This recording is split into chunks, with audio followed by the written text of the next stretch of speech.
Hello, everyone, and welcome to the Founder Institute Alumni Panel. My name is Ryan Micheletti, and I'm Head of Global Operations for the Founder Institute here in Silicon Valley.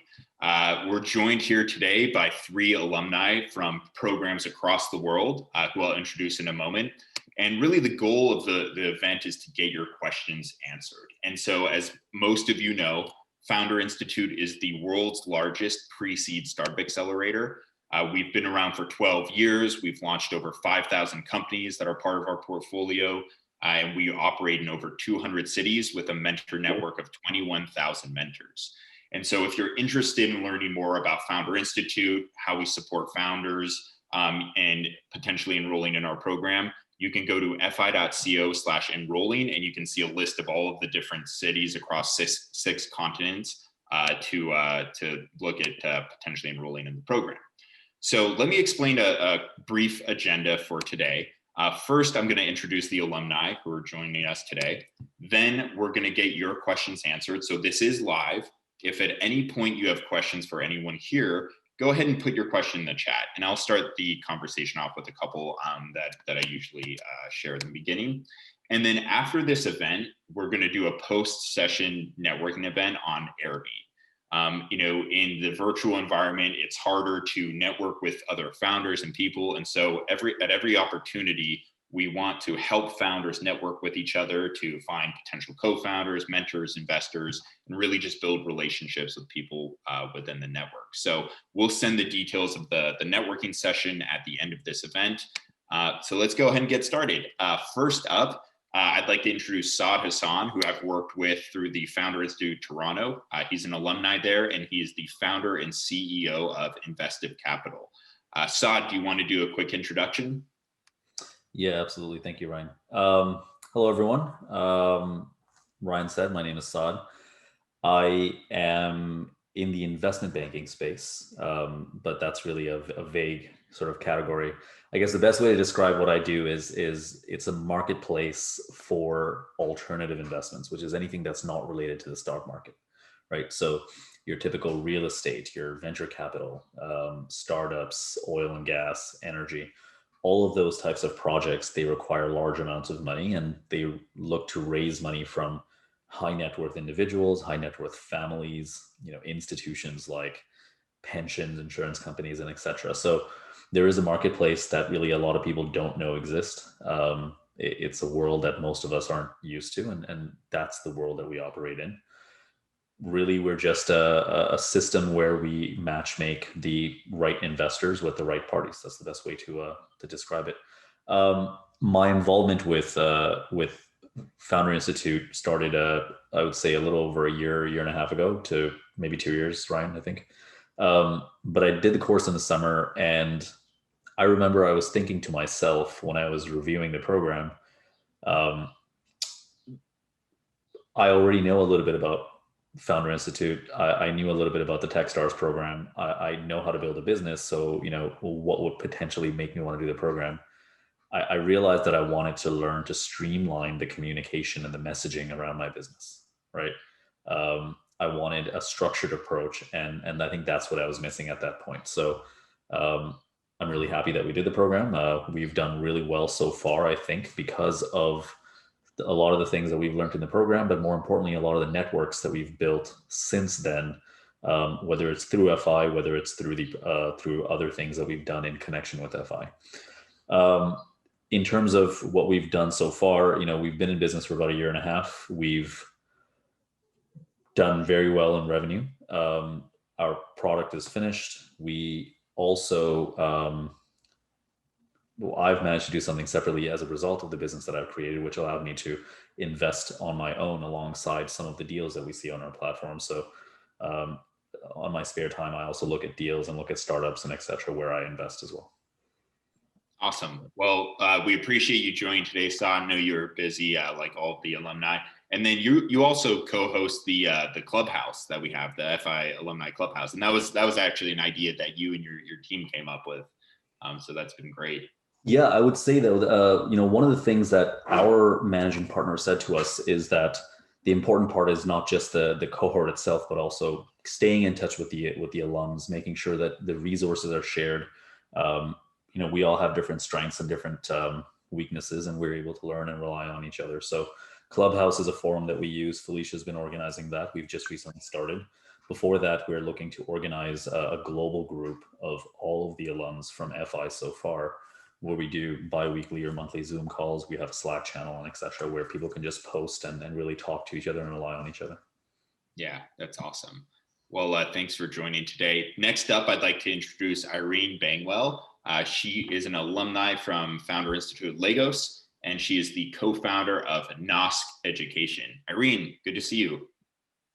Hi, Ryan. So beautiful to be out here this evening, Nigerian time at least. So my name is Irene, and I'm the co-founder of the KNOSK 30 Cents a Day School, also known as KNOSK Education. I have worked in education over the last 13 years back home in Nigeria. And one of the things that came abundantly clear to me was that we're having a lot of kids from low-income families were not accessing quality education.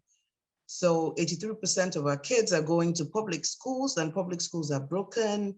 Their classes are overpopulated. And so it really wasn't surprising to me about 4 or 5 years ago when Nigeria became the world's poverty capital. So for my team and I, we know that education is a one ticket out of poverty. So we designed a 30 cents a day school for children from low-income families. So they pay 30 cents as tuition, they get books, uniform, 1 meal a day. The girls get sanitary pads because there's a lot of menstrual poverty as well. So FI came when I had to decide that, okay, we're running this amazing nonprofit, and we're depending a lot on donations. But it was time for us to say, what's in this thing that we can turn around into a business so that the school in itself is sustainable. So I came to Founders Institute because I really wanted to crack the sustainability part of this idea. And so one of the things that has that led us to start this project was we wanted to start a secondary school project where poor kids could actually access premium education. They could learn action learning, learn to think, create, design, things that their parents will ordinarily not be able to afford, because we believe that for poor kids to break out of poverty, we have to give them a unique kind of education. So we call this at the KNOSK the action learning education.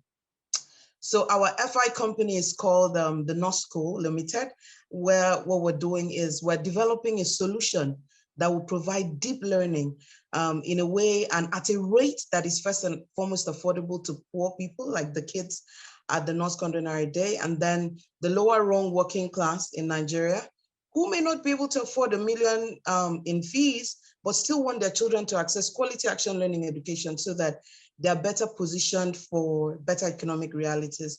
So we're designing this solution that will be able to serve the poor kids, but also lower middle income, lower rung working class. And FI was kind of the threshing floor for us, where you go from this passionate nonprofit leader to, well, if we needed to convert this into a business where we keep the passion aside and really narrow into what the problem is, what our solution is, and the possibilities of scaling, yeah, FI was that place. And I knew I was going to graduate, but I didn't know if I was going to graduate in one piece. It was a lot of work, but it was that place where I had to begin to learn how to think like a business leader, not just a nonprofit leader.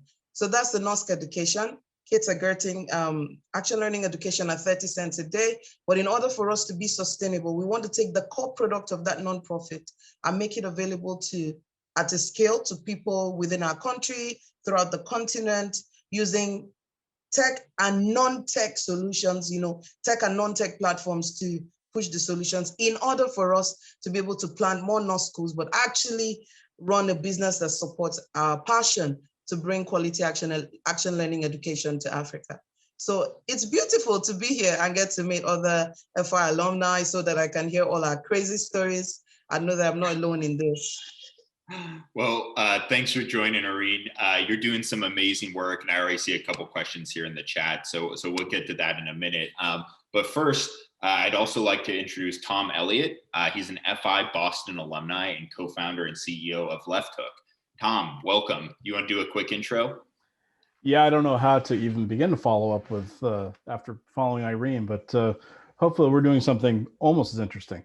I'm Tom Elliott. My partner Sean and I started Left Hook a long time ago as a digital marketing consulting firm, and followed many different threads and went down many different avenues, and eventually gained a competency in what is known as integration, or the use of APIs to make different software talk to each other.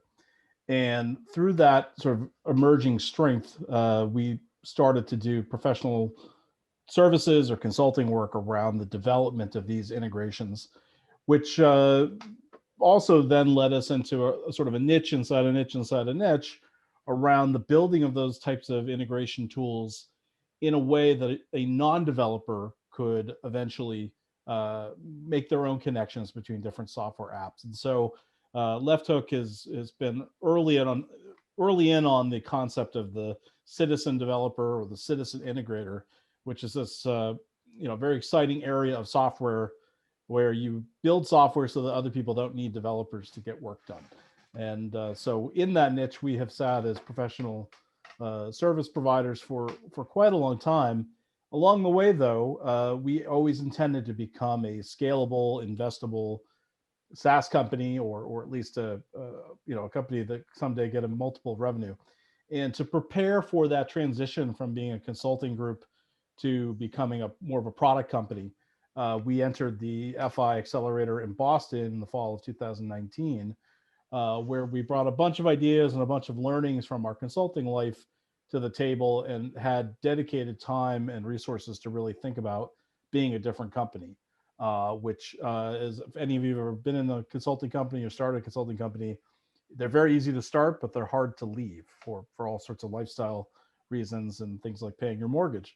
So FI really helped us plan that transition, which is now well underway. And our first product was sort of publicly released last week. And now we're on the way to becoming a more of a software company than a consulting company, still in this niche within a niche within a niche, which is very technical. I'm happy to unpack it if it's interesting, but you can think of it as a way for business people to make software talk to other software without needing a developer. So that's that's huge. So appreciate that, Tom, and thanks for joining us today. So I would just encourage the founders that if you have questions for any of the alumni directly, either about what they're working on or about their experience in the program, go ahead and put it into the chat. I'm going to start off with a couple questions here that we get a lot of. And prior to the launch of this event, I was telling the alumni that we get a lot of questions from people who are either thinking about applying to the program or they have applied and they're considering enrolling. And a lot of the time, these applicants will also ask our head of admissions if they could do an introduction to a grad. And the problem with that is, at our scale with 200 cities, I mean, we would just be doing introductions to grads all day.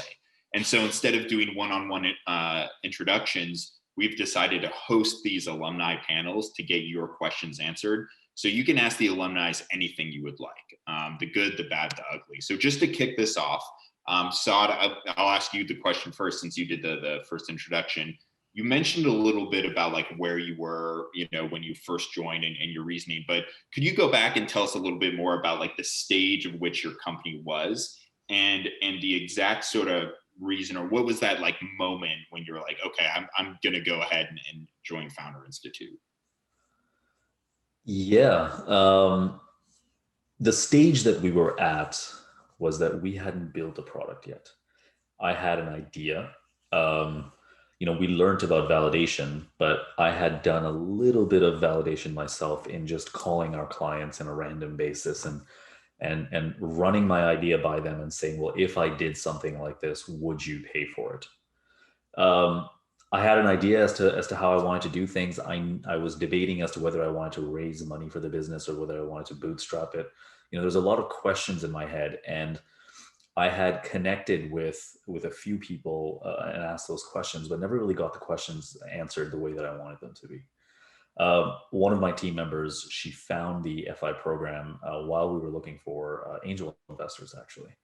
And, we stumbled upon FI. We didn't realize what we had come across, but we realized, okay, here are some ways for us to answer questions. We looked at some of your videos online and it had already answered a lot of the pending questions that we had. And I realized, okay, well, if I'm getting all of this for free, well, if there's a program that they have which is structured, which takes them through the process, then I wonder what else I can learn.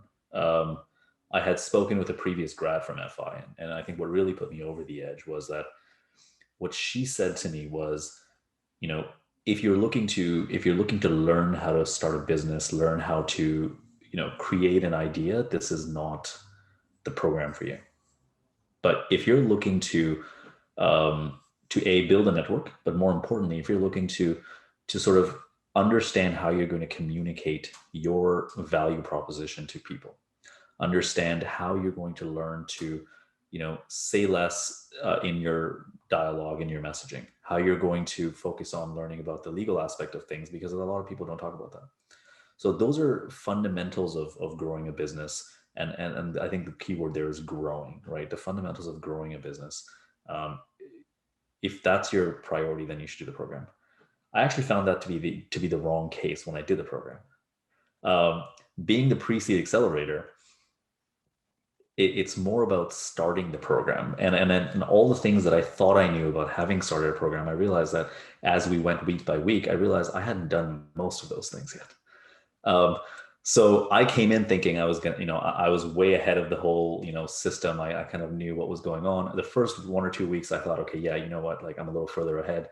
But then later on, as things started picking up, I realized there were so many fundamentals to business that it never bothered me at that moment. But as, you know, now a year later, 2 years later, I'm realizing, had I not done those things, it really would have been detrimental. And then I would have gone in circles and backwards right now. So I think I would say that I came to the program with the wrong idea, but I definitely am lucky that I actually went through it. Yeah, you know, that I actually hear that a lot, right? It's sort of like you don't know what you don't know.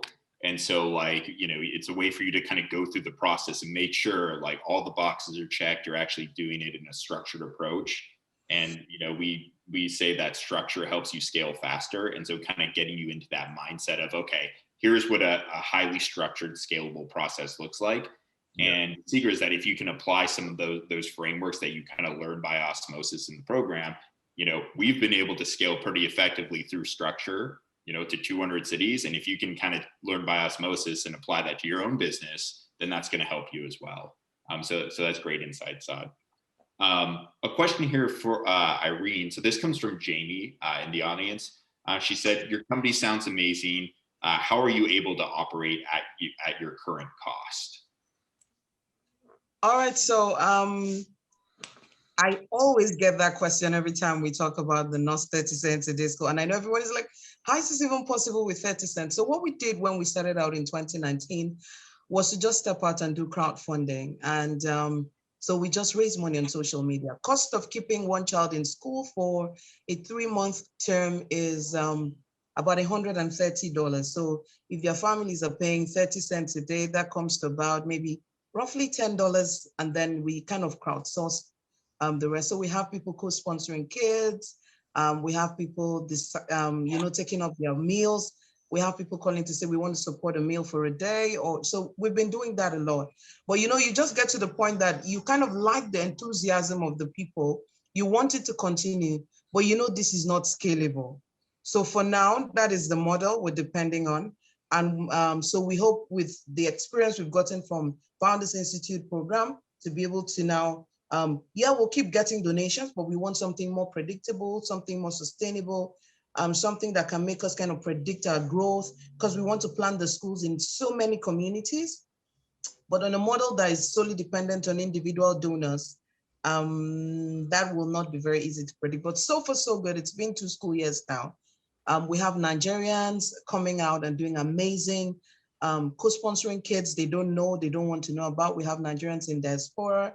We have Nigerians everywhere. And then we also have international friends who are sending donations to co-sponsor a child and so on and so forth. So that's how we've been able to sustain so far. And by the way, we're not working with volunteers because we're full school. So we have full-time teachers and they have to be on staff and all of that. So it's a very interesting place to be in and to lead a team with that kind of dynamic. And so it was easy for me to almost go crazy at some point and say, look, we have to find another way to make this a bit more sustainable. But right now, our model is still we're still depending on donations. Yeah, and as a follow-up, I see Anand in the chat asked what program you were a part of, and then are there any alumni from Europe on the call today? So Irene graduated from FI Lagos in Nigeria. Tom is from Boston. Saad is from Toronto. And so it's a pretty international audience. The one thing I would say, because your question's around Europe, the Founder Institute program is the same worldwide, meaning that the curriculum's the same, the structure's the same. The difference is that in each ecosystem, you have a different set of mentors and a different set of directors that help facilitate and run the program. And that's how we're able to kind of localize it a little bit, because fundraising in Bucharest is different than Cape Town. And so although the structure and the curriculum and the principles of launching a startup are almost like ubiquitous, you want to make sure though that like there are like local customs and cultures and things that you want to take into account when you're launching your startup. And that's where the local mentors and the local directors are able to add value. So hopefully that helps answer your question here. Tom, a question for you. And this also, this comes from Jennifer. It sounds like she's kind of interested in your company, and she's asking if you have any plans to expand into Canada and build out a team. So not sure if you're expanding internationally yet, but you two may want to connect outside, because she sounds like she's interested in learning more. Well, we find talent wherever we can get it, so long as it works in a time zone with, in alignment with our core team. But I'd be happy to. We're actually in the pursuit, like everyone, for senior engineering talent right now. So I'd be happy to hear from her. Awesome. So maybe you two can connect in the chat. I think you can actually send individual messages, so you can exchange it that way. A question here from Hugo, and this is to kind of all the panelists. Did any of you join Founder Institute while still working full-time? And if so, how did you manage working full-time with the Founder Institute schedule? Saad, maybe we'll start with you. I didn't. I wasn't working full-time. But if I were, I was a little lucky because I'm in the East Coast. So our program was at 6:30 p.m. Right. So in terms of hours, it would have worked out. In terms of the hours required to do the assignments and on a weekly basis, I mean, I would say that takes anywhere from 20 to, I would say, 10 to 20 hours a week if you really want to put some real effort behind it. Because some of the weeks it was just answering questions, thinking about it. But there are some weeks where you have to do things like validation, right? Creating surveys, sending it out to people in your industry, doing research on those people, waiting for them to come back and give you feedback. So there's some real involvement there. And I think that, Ryan said it to me when I first started. Our managing director also said it, which is that you have to treat this as its a whole full-time thing. Irene, you were working full-time on your nonprofit. So it wasn't necessarily like you were employed by someone else, but you were out, certainly it was on top of your normal workflow. Yeah, I mean, I was just listening to Saad talk about the weekly task, 10, 20 hours. Now, when you add that to full-time job, that's like a lot. So, but however, when we started, there was still a little bit of lockdown. So school wasn't yet, we're not yet working full-time because we're sending worksheets home. So it was a little bit, the work burden wasn't so much. But by October, school resumed, and so I had to get back into school. I want to let you know that it was a lot of work, so many things conflicting. However, what I did with my team was I started delegating my in-office work, because it was clear that we needed to do FI well, because it was like our future was like we took FI as a part of the organization's project. So I was the project officer working on Founders Institute. So I had to delegate a little bit because I couldn't be everywhere.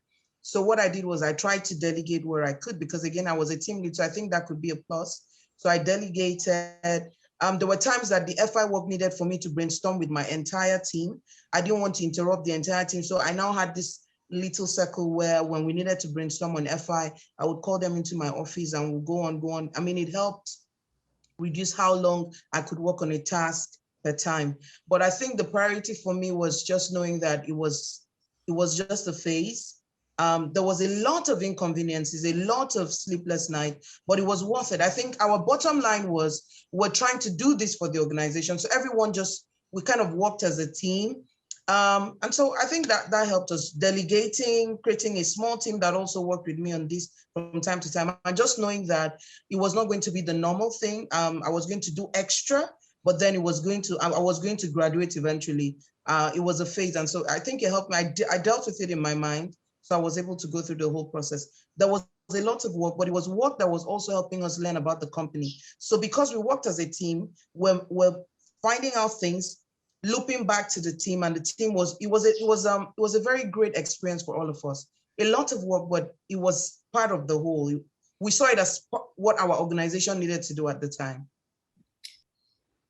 So Tom, I'm going to ask you the same question, but before I do, I can also just add to this, like, all in, the Founder Institute sort of weekly workload is somewhere between like 20 and 30 hours per week. And Saad said it depends on like how seriously you take the curriculum, which, you're not doing it for us. We're not giving you like a letter grade. It's really for you. So you should actually be taking it very seriously. And so the way that you want to look at this is like, there's a weekly program session online. It's anywhere from like 2 to 3 hours if you include like a networking session afterwards. Then during the week, you're broken into working groups, which are basically peer groups of people who are working on different companies. And you meet twice a week. So that's, 2 hours right there. And then the rest of the time is sort of self-serve work. And we also provide office hours with mentors and our local leaders so that, if you wanted to meet one-on-one and talk to a mentor, you have that ability to book a time through your profile. And so that's another sort of component of the program. So depending on your involvement, I would say like the minimum, like bare bones, if you're like, going to graduate and actually make progress, is like 20 hours a week. But if you take it seriously and you really like double down and you focus a lot, I mean, you could probably spend over 40 hours a week doing it. But you don't have to in order to make progress and graduate the program. So Tom, I guess, you were doing your consulting business. You're figuring out like, how do we transition this to turn it into a product? So you were also kind of working full time. What tips do you have for Hugo or others who are looking at like, who already have like a full workload?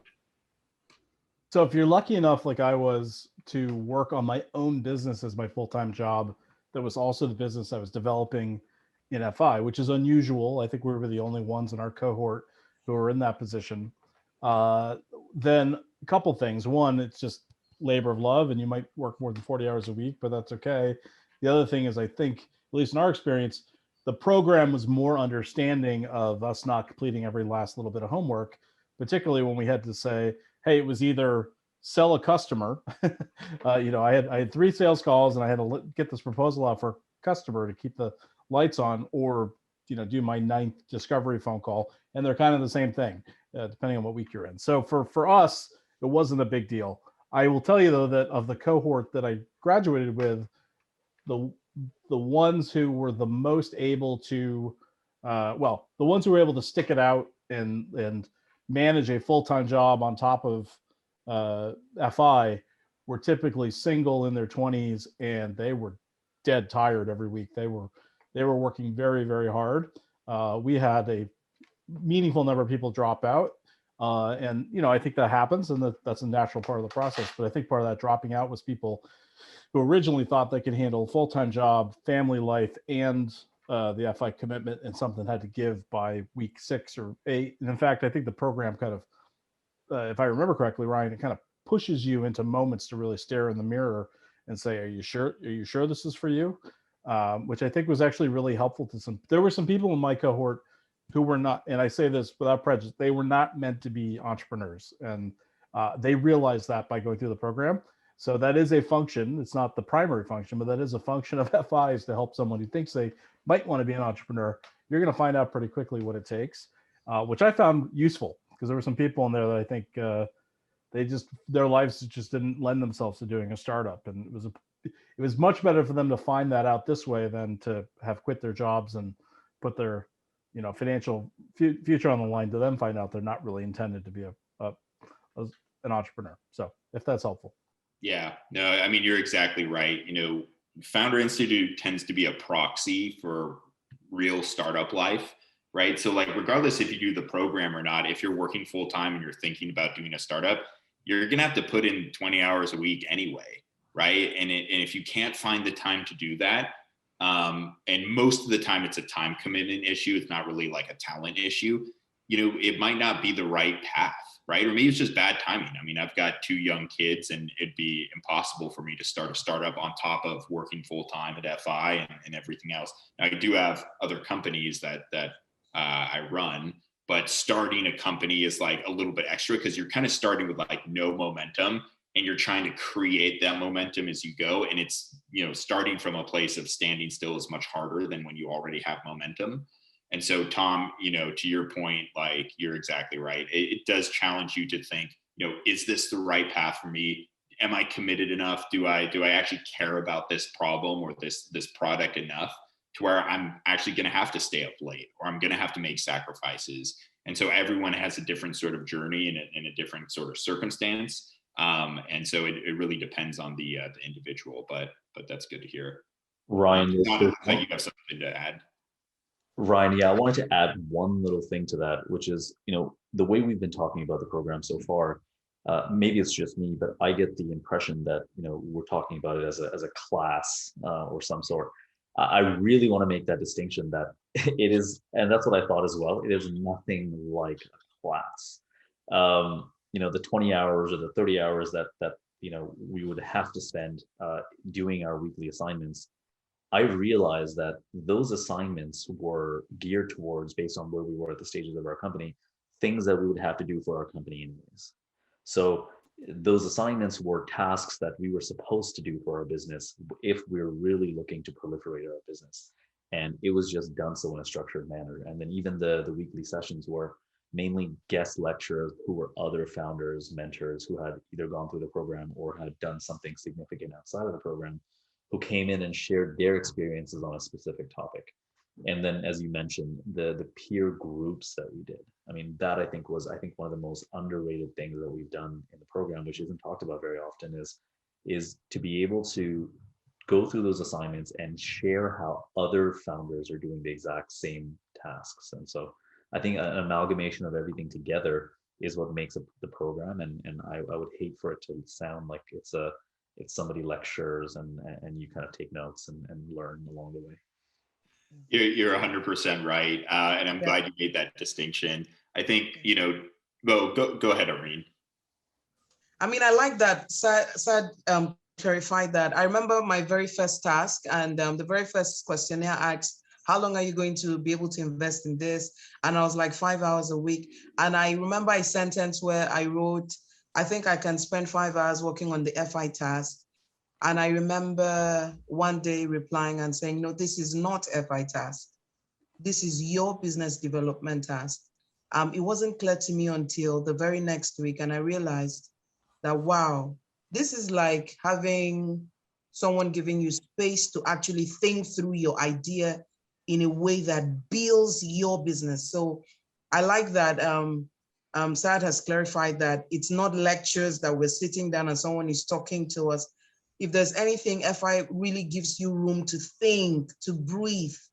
And so, so when we say 30 hours or 40 hours, it's just you sitting down on this idea. So you can imagine for someone like me who is coming from a lot of nonprofit things in my head, I really needed that room. I needed to come out of my organization to really think about this future in a very practical way. So yes, please. Too many things add up to make FI the rich experience that it was, from the working groups to the office hours, to those sessions where it was just a lot of, it's like being given space to just think through your idea with very quality input. So that's what I wanted to add. Yeah, you bring up some good points because it really does a couple things, right? And Saad, to your point, it's like, regardless if you go through Founder Institute or not, if you're going to start a company, you got to do the stuff anyway, right? We just give it to you on a silver platter and say, here's how you want to structure it to save time and increase your trajectory. And so we kind of put founders on rails so they don't have to think about the million different options that they have at any given moment to like where to spend their time. if they just follow the structured approach, they're going to get pretty far ahead. And so, Irene, I think you're right. It creates space, right? So you're like committed to something, and you like have that time to like think about it and actually make that progress. But it also creates accountability, which is a huge piece of that. It's like, you don't do the work, you don't get to graduate. And like, so if you really want to do it, this is a good way to put structure around it. So I've got a bunch of other questions in here now that I'd like to ask. So Amir asked a really good question. So there's a lot of accelerator programs out there. Why did you choose FI? Tom, I don't know if you want to take that one or if any of the other panelists want to jump in. Yeah, that's an interesting question for me. I actually helped start and ran the first accelerator in New Hampshire's history, little state that just got its first accelerator in probably 10 years ago. So I'm super familiar with the many different models. I guess I'd struggle to say that FI is a company accelerator. I would say it's an entrepreneur accelerator, and accelerator, we have lots of different perspectives about what that word means. The program is geared to the program that I experienced was geared toward people who were just beginning the entrepreneurial journey, and the curriculum and many of the questions.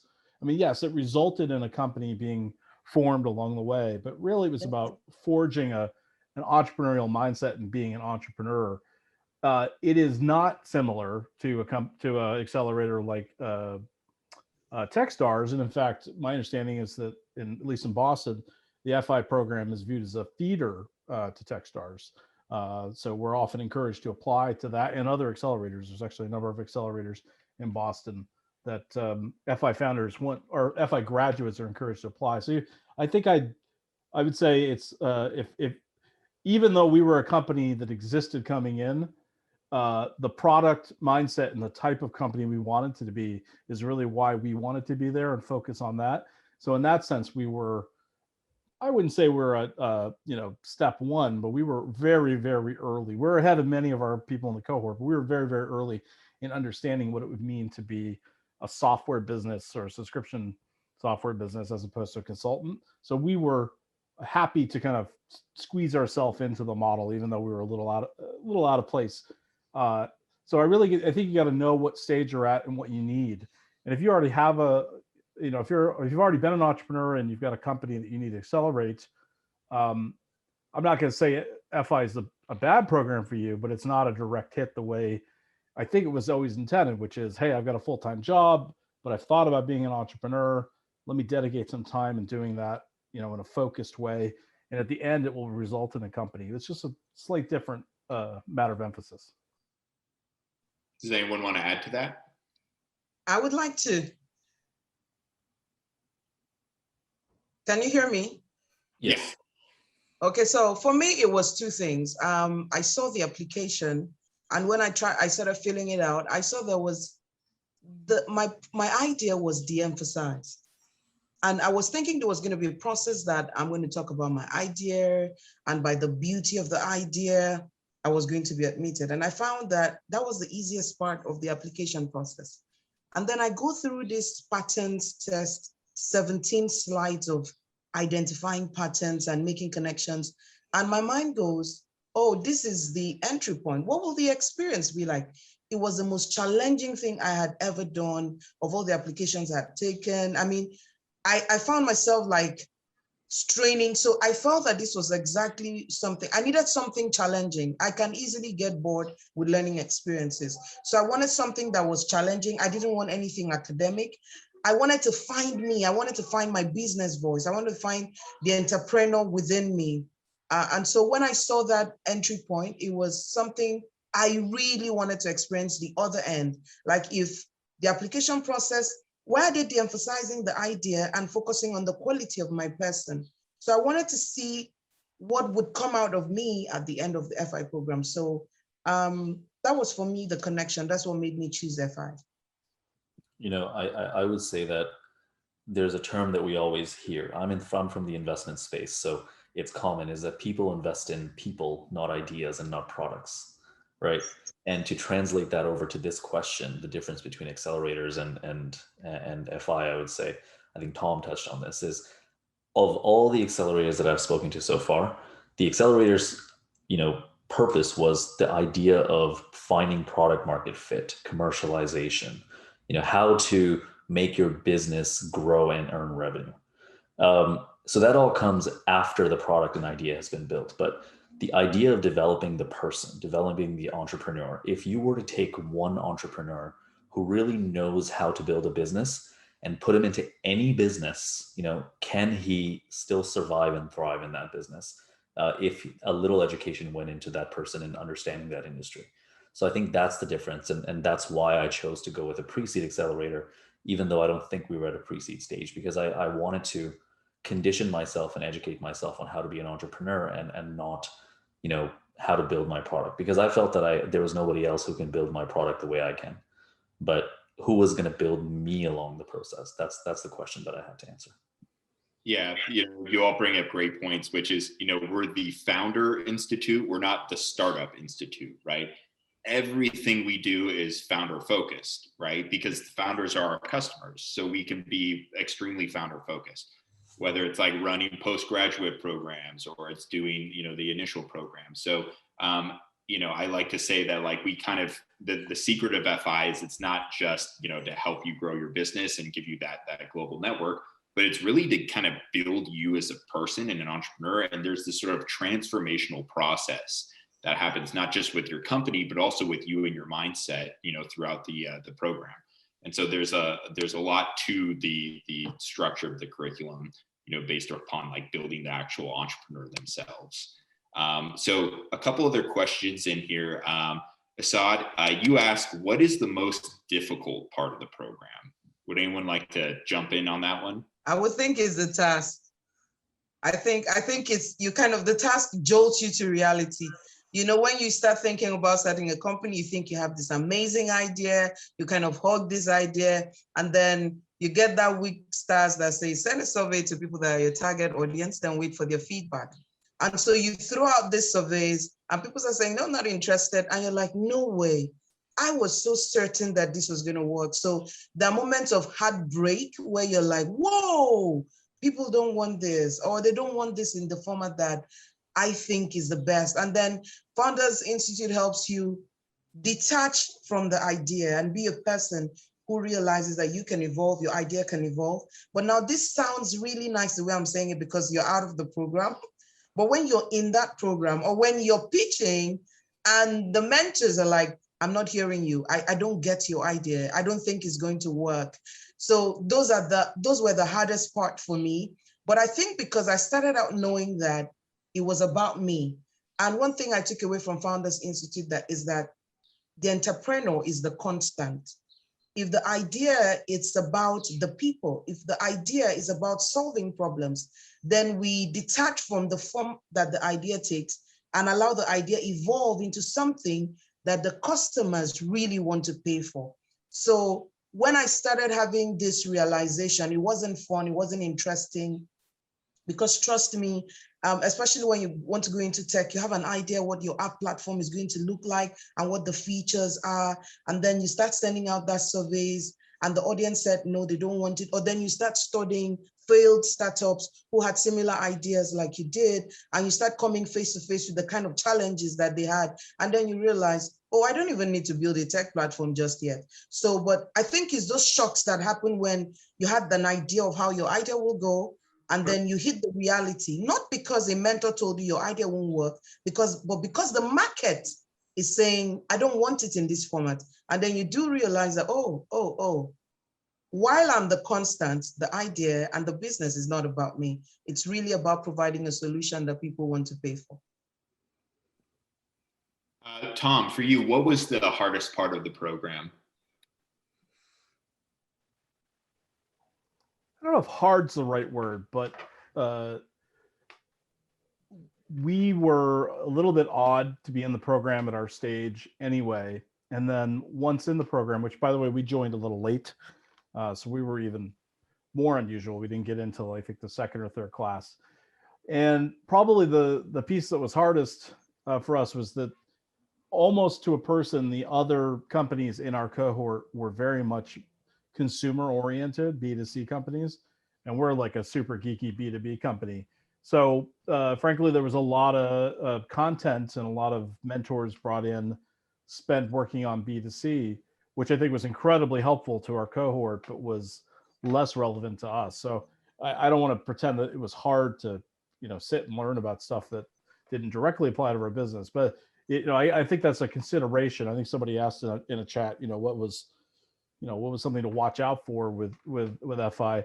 I guess I just point out that if you're in the right cohort with the right mix of different business types, I think that would be helpful. If you're the odd company out, you're the one consumer focused company in a sea of like nerdy enterprise software, of course the FI mentor and staff involved with that program are going to try to teach to the larger audience in the class. And I think we just got a little unlucky in that regard.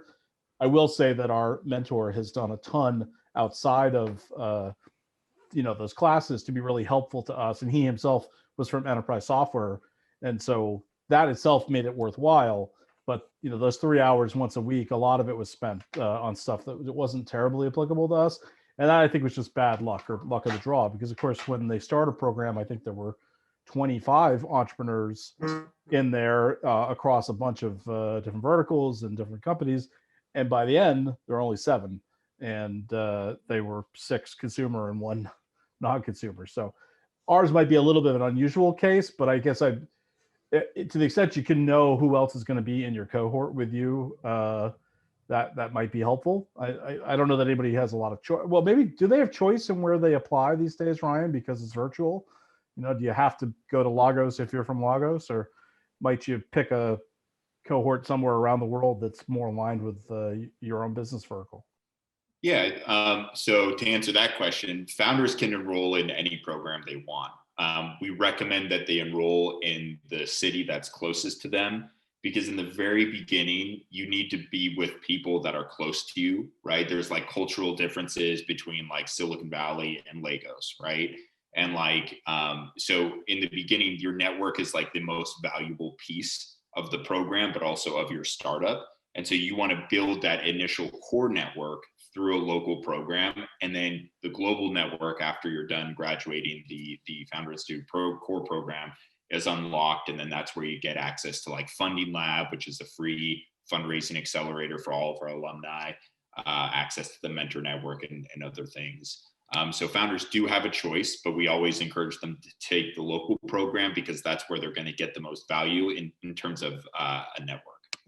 I have a couple questions here because we're almost at the top of the hour. So one really quick one from Dina, which I can answer directly.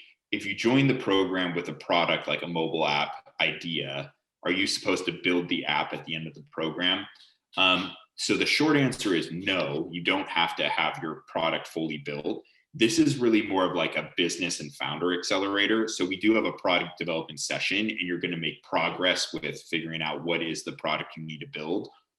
Or if you have, a team member who's not enrolled in the program, maybe it's your CTO or technical co-founder, they can make progress building the product while you're focused on building the company in the program. But that's how you want to think about it. So you don't have to have a finished product by the end of the program, because that would just be unrealistic, depending on what the company is, and it's hard to do that at scale. So second question here from Anand, which elements of the Founder Institute would you have liked to see go differently, either the curriculum, the admissions process? Anyone want to jump in and answer that question?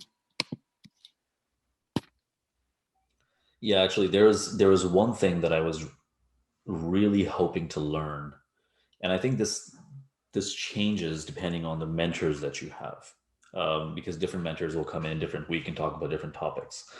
I think a very crucial step in this entire process is learning how to sell and learning how to market.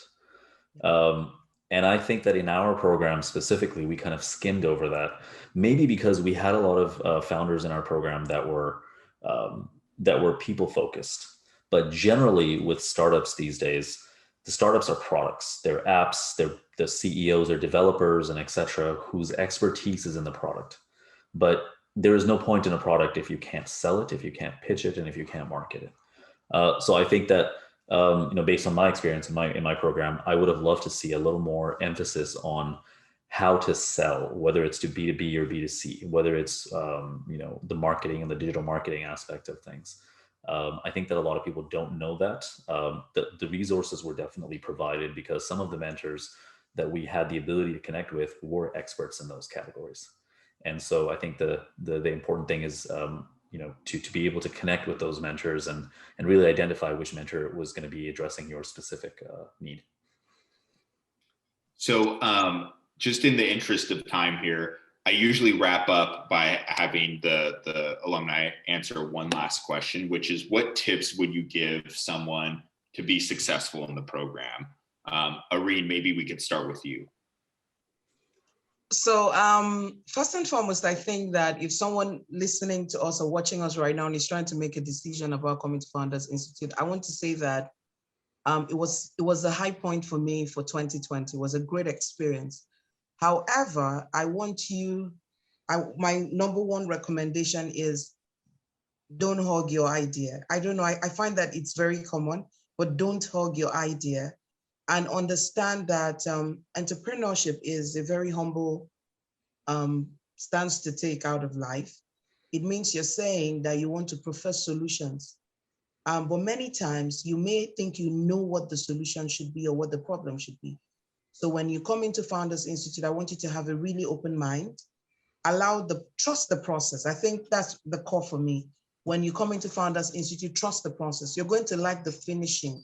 You're going to love the outcome. I mean, just trust the process. Let the process just do whatever it wants with you, but you'll be happy at the end of the day. Bottom line, you would be. Solid advice. Tom, what about you? What advice do you have for founders who are going through the program or looking to go through it? So a couple things. First, if you're interested, apply early. Have a conversation with whatever the leader, the head mentor or leader of the program, and advocate early and often for mentors to participate that match up with your needs, and whatever those needs are around vertical or type of business, but also around the problems you're having. My company was too late to the party to give influence there, but I think had we been, earlier in the process and earlier in the conversations, there's no doubt in my mind that the guy running Boston would have found mentors to be helpful to us. It was just by the time we got in, it was a little too late. And the last thing is, life is about expectations. So one of the things I love about FI, the curriculum is very transparent. It's very clear what FI is best at, building those entrepreneurial skills. It is very, like Ryan said, very much a founder institute. And what I would say is really dig into that curriculum, really understand the goals of the program now, and then ask yourself, how well does this align with my needs? And if it's 85% or 75% alignment, then it'll be absolutely worth it. And there might be some parts that you're like, oh yeah, I already know that, or that doesn't apply to me, but you'll get a ton of value out of it. It'll be worth it. If it's 25% alignment, you should know what FI is and what you need, and not get those two things confused. And that seems elemental, but I actually had the experience of talking to a number of different people early in our program that I don't think they really knew why they were there.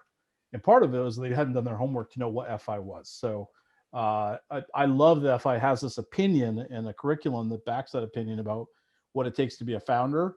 Like, I think that's its strength. Make sure that matches up with your needs. All right. And Saad, last but not least, what tips would you have someone to be successful in the program? After Irene and Tom, I don't really know what else to say. I think the best thing, the only piece of advice that I could give is essentially understand that you can lie to everybody else in the world, but don't lie to yourself, right? I think Tom mentioned this earlier, FI, if not anything, is really a window to your own sort of future. And it's a mirror that's held up to you quite constantly. And it's important for you to assess exactly where you stand, how you're feeling, how you're taking everything, and decide for yourself, okay, is this something that's something that I want to pursue, and this being the business idea or even the lifestyle of being an entrepreneur, because it comes with a lot of stuff, right? It comes with sleepless nights. It comes with, being able to take rejection. That's a big one. Being able to take feedback. All of those things are important, and to be able to be very quick with understanding and assessing, do I like this or do I not like this? Is this a good idea or not a good idea? If someone gives you feedback, understanding that maybe they don't understand what it is that you actually do, to be able to shake that off and say, let me find another mentor who more resonates with me, and therefore whose opinions I should value a little more. To be able to find all that starts, I think, with being able to look yourself in the mirror and say, yes, this is who I am and this is who I'm not. All right. Well, I'd love to just give a quick thanks to Irene, Tom, and Saad for joining us today. Founders who are on the call, if you want to stick around after the event to do a little post-session social and networking event, our lovely producer, Felicia, has pasted the link to AirMeet in the chat here. So we can go ahead and pick this back up on AirMeet. We'll leave this Zoom webinar open for those of you who need a couple minutes to transition over. Really appreciate everyone's time. Great insights here today. So thank you very much for joining, and we'll send out a recording of this. If you ever have questions about the program, you can also set up a one-on-one call, and you can also reply back to any of the emails that we've sent you to get your specific questions answered. So do not be afraid. Send us your questions and feedback. We love hearing from our founders. So thank you, everyone, and I wish everyone a very lovely day. Take good care.